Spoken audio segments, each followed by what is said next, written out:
I'm Harrison Keeley. Here's what you need to know today. First, the Golden Corral in Fort Oglethorpe went up in flames this morning. WRCB reports that firefighters responded to the restaurant just after midnight.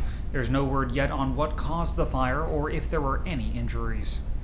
The alleged rape of an Ooltewah High School basketball player was reportedly filmed by a teammate. The victim's aunt says the 15-year-old told investigators that one of his teammates recorded the assault.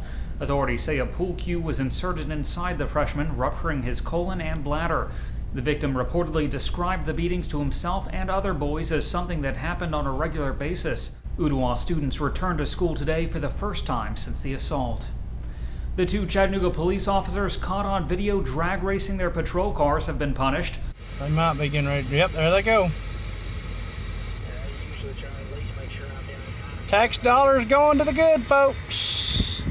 Officers Michael Thomas and Mark Neathammer were suspended from the force for 1 day. Records show their suspensions were served on Christmas Eve and Christmas Day. Both officers say they did not place bets on the race and that they regret the incident. Judge Jeffrey Atherton is being publicly reprimanded by the Tennessee Board of Judicial Conduct.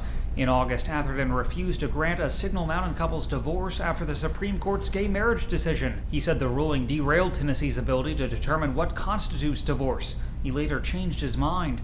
Now the board says Atherton violated compliance with the law and failed to promote confidence in the judiciary. Attorneys want off the case of a Signal Mountain man accused of plotting to kill Muslims. Brian Haas and Janie Varnell Parks have both asked to be removed from the case after weeks of conflict and, quote, a complete communication breakdown.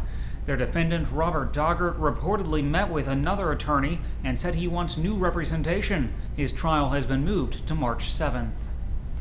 A Tennessee representative tells President Obama to take his gun control and shove it. Andy Holt sent the message to the president just after Obama announced he will tighten restrictions on gun purchases by implementing more thorough background checks. Holt says the president cannot make states enforce federal policy.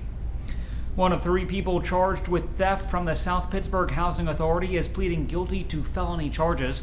Former public housing manager Leslie Jackson stole $5,400. She spent nearly $3,000 on a trip to Chicago for a conference she never attended. She also paid to get a pavilion next to her home swimming pool. Jackson's record could be cleared if she stays out of trouble for the next 2 years. Dish Network customers may be losing WRCB. If a new agreement between the two cannot be reached this week, local customers will wake up Friday without Channel 3. The station says Dish needs to pay more for its signal. Dish has not commented on the negotiations. Finally, the least likely state to legalize marijuana is Alabama. That's according to a new study from 24/7 Wall Street. Arkansas is the second least likely, Georgia ranked 3rd, and Tennessee came in 9th. The volunteer state has one of the highest marijuana arrest rates in the nation. Turning to weather, today will be sunny with a high near 46 degrees. Tonight's low will be around 31. That's it for today's news. Thanks for being with us. You can find more on these stories and breaking news at timesfreepress.com.